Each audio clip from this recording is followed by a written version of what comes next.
बिस्मिल्लाहिर्रहमानिर्रहीम अस्सलाम वालेकुम। उम्मीद है कि आप सब खैरियत से होंगे। अल्लाह ताला आप सबको ज़िंदगी में कामयाबी अता फ़रमाए। चैनल पे अगर नए हैं तो चैनल को सब्सक्राइब कर लीजिएगा और वीडियो को लाइक कर दीजिएगा। अल्लाह ताला सबको कामयाब करे। जितने भी स्टूडेंट्स अपने इम्तिहानात दे चुके हैं, रिज़ल्ट का इंतज़ार कर रहे हैं, अल्लाह ताला आप सबको बहुत अच्छे नंबरों से कामयाब करे। कमेंट सेक्शन में आमीन ज़रूर लिख दीजिएगा। और अब हम बात करते हैं स्टूडेंट्स के कुछ कमेंट्स मैंने देखे, जिसमें क्वेश्चन किया गया है कि सर हमारे 44.9% हैं, 44% हैं, 43% हैं, 42% हैं, ये कम मार्क्स हैं। मतलब आप लोगों को ये पता होना चाहिए कि जब आप कहीं पे भी एग्ज़ाम देते हैं तो वहाँ पे आपको जो परसेंटेज होती है, पासिंग परसेंटेज होती है, वो 33% होती है। लेकिन अब यूनिवर्सिटी में एडमिशन क्राइटेरिया जो है आपका, वो 45% है। आप किसी प्राइवेट यूनिवर्सिटी में चले जाएँ, आप किसी पब्लिक सेक्टर में चले जाएँ, वहाँ पे जो आपका एलिजिबिलिटी क्राइटेरिया है वो एटलीस्ट सेकंड डिवीज़न। अभी मैंने लास्ट एक वीडियो बनाई थी जिसमें एफिलिएटेड कॉलेज के बारे में भी बताया हुआ था। ये तो हम यूनिवर्सिटी की बात कर रहे हैं। मैंने लास्ट वीडियो में कॉलेज के बारे में बताया हुआ था और एफिलिएटेड कॉलेज के लिए भी जो यूनिवर्सिटी ने लिमिट सेट की है वो एटलीस्ट सेकंड डिवीज़न है, मतलब 45%। अब बहुत सारे ऐसे स्टूडेंट्स हैं जिन लोगों ने एग्ज़ाम दिए, लेकिन उनके मार्क्स 33% से लेकर 45% के दरमियान है। 44.9% भी अगर आपके मार्क्स हैं, you are not eligible for admission. आप लोगों के 45% मार्क्स मस्ट हैं। 45% के बगैर आपका एडमिशन नहीं होगा। अब हम बात करते हैं कि जिन लोगों के 45% से कम मार्क्स हैं, वो क्या करेंगे। कुछ ऐसी यूनिवर्सिटीज़ हैं जो आपके 44% पे, 43% पे, 42% पे, 41% पे, इवन दो के 40% पे भी आपको एडमिशन दे रही हैं, जिसमें एक मिसाल है Leeds university Lahore. Leeds university Lahore, यहाँ पे आप 40 टू 44% तक, 45% के अंडर आप एडमिशन ईजिली ले सकते हैं। एडमिशन आपको मिल जाता है। इवन दो कि एडमिशन ही नहीं, वहाँ पे आपको इन मार्क्स पे स्कॉलरशिप भी मिल जाती है। फीस भी आपकी इसमें कम कर दी जाती है। ठीक है। सेकंड, इसमें हमारे पास ये चीज़ है कि लीड्स यूनिवर्सिटी के अलावा भी कोई यूनिवर्सिटीज़ होंगी जो एडमिशन देंगी। वैसे अब यूनिवर्सिटी में जो है ना एडमिशन नहीं मिलता। आप यूसीपी में चले जाएँ, यूएल में चले जाएँगे, आपको उसी टाइम इनकार कर देंगे और कभी भी आप वहाँ पे वापस ये नहीं कह सकते कि हम किसी सिफ़ारिश से कोई पैसे-शैसे दे के किसी तरह से एडमिशन करवा सकें। तो ये पॉसिबल नहीं है, इम्पॉसिबल है। अब मेरी रिकमेंडेशन क्या है स्टूडेंट्स को? एक वो चीज़ मैं आपको बता देता हूँ और दूसरी चीज़ मैं आपको फिर ये बता देता हूँ कि आप लोग नेक्स्ट क्या प्रोसीजर अपनाएँ। अगर आपने मार्क्स अपने यही रखने हैं तो नेक्स्ट आप क्या करें? मेरी रिकमेंडेशन ये है कि अगर आपके 45% से कम मार्क्स हैं, 45% से अगर आपके कम मार्क्स हैं, तो अब आप क्या करें? आप अपनी डिवीज़न को इम्प्रूव कर लें। इम्प्रूव डिवीज़न करें। इसका फ़ायदा क्या होगा?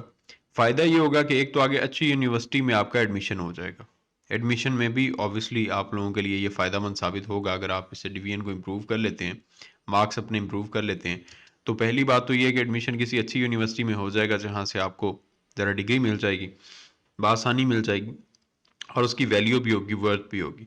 अगर आप किसी ऐसी यूनिवर्सिटी में चले जाते हैं जो 40% पे भी आपको एडमिशन दे रही है, 33% पे भी अगर आपको एडमिशन दे रही है, तो मैं समझता हूँ कि इसकी कोई वैल्यू नहीं होगी।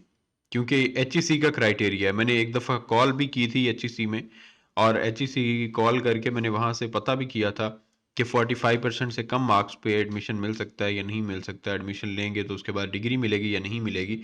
तो उन्होंने ये कहा था कि एचईसी की तरफ से कोई इस तरह की पॉलिसी नहीं है। 45% से कम मार्क्स पे आप एडमिशन नहीं ले सकते। एचईसी की रिक्वायरमेंट है कि 45% आपके मार्क्स होने चाहिए जिस बेस पे आप एडमिशन लेंगे। वो मैंने कॉल रिकॉर्ड भी की थी और वो वाली रिकॉर्डिंग और वो वाली कॉल मैंने अपने यूट्यूब चैनल पे अपलोड भी की थी। लेकिन ये आई गेस पिछले साल की बात है। एक तो आपको एडमिशन लेने में मसला नहीं होगा, बआसानी आपका वहाँ पे एडमिशन हो जाएगा किसी भी यूनिवर्सिटी में। दूसरा ये है कि आपको पता है कि जॉब्स भी अनाउंस की जाती हैं, इंटरमीडिएट की बेस पे भी होती हैं, मैट्रिक बेस पे भी होती हैं और इसमें बहुत अच्छी जो जॉब्स होती हैं वो एफआईए में हो जाती है, वो आपकी साइबर सिक्योरिटी में हो जाती है, वो डिफेंस मिनिस्ट्री में हो जाती है, वो एयरफोर्स में हो जाती है, आपकी एयरपोर्ट सिक्योरिटी में हो जाती है। फिर उसके बाद पीपीएससी की तरफ से, एफपीएससी की तरफ से, एनटीएस में, national testing service, Punjab public service commission, federal public service commission, इनमें बहुत सारी जॉब्स आती हैं जो आपकी इंटरमीडिएट की बेस पर होती हैं।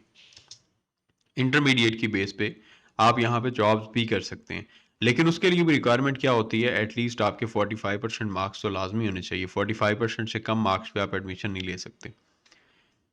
आपको वहाँ पे अच्छी जॉब मिल जाती है। एफआईए में भी इंटरमीडिएट की बेस पे, मैट्रिक की बेस पे अच्छी जॉब मिल जाती है। कांस्टेबल, हेड कांस्टेबल की जॉब मिल जाती है और आसानी से वहाँ पे आप अपनी ज़िंदगी बसर कर सकते हैं और अच्छी खासी सैलरी भी देते हैं। एफपीएससी का इदारा है, फेडरल पब्लिक सर्विस कमीशन में आता है, फेडरल गवर्नमेंट की तरफ से है।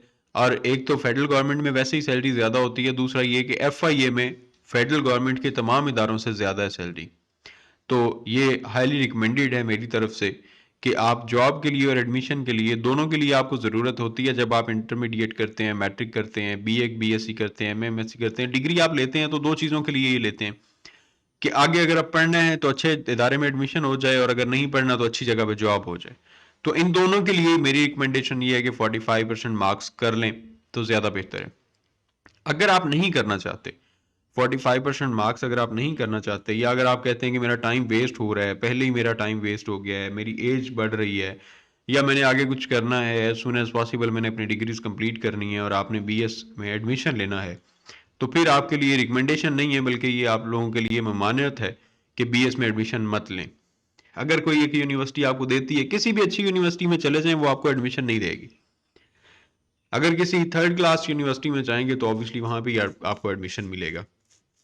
नहीं किसी के बारे में भी कहना चाहिए, लेकिन जो फैक्ट है, जो रियलिटी है, उसे एक्सेप्ट करना चाहिए कि 45% से कम मार्क्स पे एडमिशन नहीं मिलेगा आपको किसी भी अच्छी यूनिवर्सिटी में। तो इसलिए या तो इम्प्रूव कर लें, या फिर जो मैं आपको दूसरा ऑप्शन देता हूं कि अगर आप इम्प्रूव नहीं करना चाहते, बीएस में एडमिशन भी आपको नहीं मिल रहा, अब आप क्या करेंगे? अब आप करेंगे एडीपी, एसोसिएट डिग्री प्रोग्राम, जिसमें कैटेगरीज आ जाती हैं ADA associate degree in arts, ADS associate degree in science, ADC associate degree in commerce, जिसे आप सिंपल कहते हैं बीए, बीएससी और बीकॉम। ये आप लोगों के पास आ गए। अब इसका क्या प्रोसीजर है? इसके प्रोसीजर के लिए मैंने ऑलरेडी वीडियो बना रखी है कि आप एडीपी में किस तरह से रजिस्ट्रेशन करवाएंगे, किस तरह से एडमिशन होगा, कब आपके पेपर होंगे, रोल नंबर स्लिप कब आएगी, सारा प्रोसीजर मैंने उस वीडियो में बताया हुआ है। बट इसमें भी थोड़ा बहुत आपको मैं हाउ नाउ ये दे देता हूँ कि एडीपी आप 33% मार्क्स पे भी एज ए प्राइवेट कैंडिडेट कर सकते हैं। अगर आपके 33% मार्क्स हैं, आप प्राइवेट एडमिशन ले रहे हैं, तो आप एडीपी कर सकते हैं, घर में बैठ के कर सकते हैं। लेकिन अगर आप, फिर अगेन मैं ये बात करता हूं कि अगर आप एडीपी करने किसी भी यूनिवर्सिटी में चले जाते हैं तो वहां पे आपको एडमिशन नहीं मिलेगा। अगर आपके 45% से मार्क्स कम है तो वहां पे आपको एडमिशन नहीं मिलेगा। As a private as a private candidate आप पंजाब यूनिवर्सिटी से, सरगोदा यूनिवर्सिटी से, गवर्नमेंट कॉलेज यूनिवर्सिटी फैसलाबाद से, बहाउद्दीन ज़िक्रिया यूनिवर्सिटी से, आईयूबी से, ये यूनिवर्सिटीज ऐसी हैं जो आपको एज ए प्राइवेट कैंडिडेट के तौर पे एडीपी करवाएंगे। एडीए, एडीएस, एडीसी आप एज ए प्राइवेट कैंडिडेट कर सकते हैं, जिसमें आपके सब्जेक्ट्स, आपकी मार्क्स की जो डिस्ट्रीब्यूशन है, वो हर चीज़ मैंने ऑलरेडी वीडियो बनाई हुई है, आप उसे देख सकते हैं और आप यहाँ पे एडमिशन ले सकते हैं। प्राइवेट के तौर पे इन यूनिवर्सिटीज़ में एडमिशन भिजवा सकते हैं। उसके लिए आपको एनओसी भी लेना पड़ेगा, आपको रजिस्ट्रेशन भी करवानी पड़ेगी, आपको एडमिशन भी भिजवाना पड़ेगा। वो सारा प्रोसीजर मैंने ऑलरेडी वीडियोस में बनाया हुआ है, बताया हुआ है सब कुछ आपको, और वो आप वीडियोस देख सकते हैं यूट्यूब चैनल पे। होम में चले जाएं, वीडियोस में चले जाएं, वहाँ पे आपको वीडियोस मिल जाएंगी। ज़रा थंबनेल देख लीजिएगा और इंशाल्लाह ताला आपको मिल जाएगी, तो आप उस बेस पे आगे एडमिशन ले सकते हैं। सारी इन्फॉर्मेशन उनमें मौजूद है। तो ये थी इन्फॉर्मेशन जो कि स्टूडेंट्स के कमेंट्स आ रहे थे और उन कमेंट्स पे मैंने बता दिए। एक स्टूडेंट, क्योंकि इंटरमीडिएट के रिजल्ट्स अभी आ रहे हैं, तो स्टूडेंट ने कहा कि 44.9% है, किसी के 43% है, किसी के 44% है, किसी के 40% है। तो अब नेक्स्ट एडमिशन कहाँ पे लें, कैसे लें, क्या उसका प्रोसीजर होगा, क्या सूरत हाल होगी, वो सारी हमें बता दें। तो ये सारी इन्फॉर्मेशन आपके लिए थी जो मैंने आप लोगों के साथ शेयर की है। अब आप पे डिपेंड करता है कि आपने आगे किसी यूनिवर्सिटी में जाना है जहां पे आपको एडमिशन मिल जाए 45% से कम, तो आपने उसे प्रोसीड करना है। आपने अपनी डिवीजन को इम्प्रूव करना है। आगे ये सेकंड एनुअल एग्जाम आया हुआ है, तो वहां पे आप एडमिशन भेजें, इम्प्रूव कर लें डिवीजन अपनी, बस सिंपल सी बात है। अब आपको इम्प्रूव डिवीजन करने के लिए साल पूरा इंतजार करने की तो जरूरत ही नहीं है। सेकंड एनुअल एग्जाम है, उसमें अपीयर हो जाएं, आगे स्प्रिंग में इंशाल्लाह ताला आपका एडमिशन हो जाएगा। ये एक सिंपल वे मैंने आपको बताया है। और अगर आप नहीं करना चाहते इम्प्रूव, तो फिर 33% से 45% वाले जितने भी स्टूडेंट्स हैं उन्हें मैं रिकमेंड करूँगा कि आप प्राइवेट एडीपी कर लें, उसमें मेहनत करें, उसमें ज़रा अच्छे मार्क्स ले लें ताकि आगे बीएस 5th सेमेस्टर में आपका एडमिशन हो जाए। अल्लाह ताला आप सबका हमें नासिर दुआ में याद रखिएगा। चैनल को सब्सक्राइब लाजमी कर लीजिएगा, वीडियो को लाइक कर दीजिएगा। अल्लाह हाफिज़।